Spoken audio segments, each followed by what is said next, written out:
अंबाजोगाई शहरात आज प्रहार जनशक्ती संघटनेकडून सरकारविरोधात अनोखे लोटांगण आंदोलन करण्यात आले। आमदार बच्चू कडू यांच्या अन्नत्याग आंदोलनाला पाठिंबा दर्शवण्यासाठी हे आंदोलन छत्रपती शिवाजी महाराज चौक ते उपजिल्हाधिकारी कार्यालयापर्यंत काढण्यात आलं।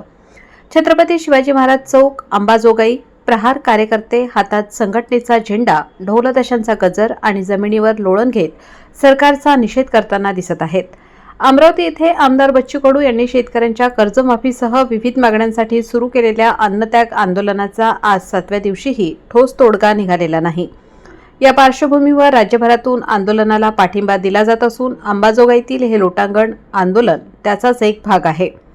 या आंदोलनात राष्ट्रवादी काँग्रेस, शरद पवार गट नेते राजसाहेब देशमुख, केजचे माजी आमदार रोमन साठे यांचाही सहभाग होता।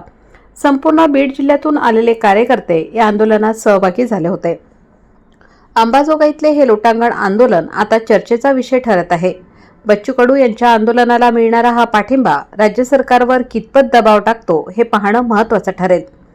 अतुल्य महाराष्ट्र न्यूजच्या नवनवीन अपडेट्स पाहण्यासाठी आत्ताच चॅनलला सबस्क्राईब, बातमीला शेअर आणि बेल आयकॉनला ऑन करा।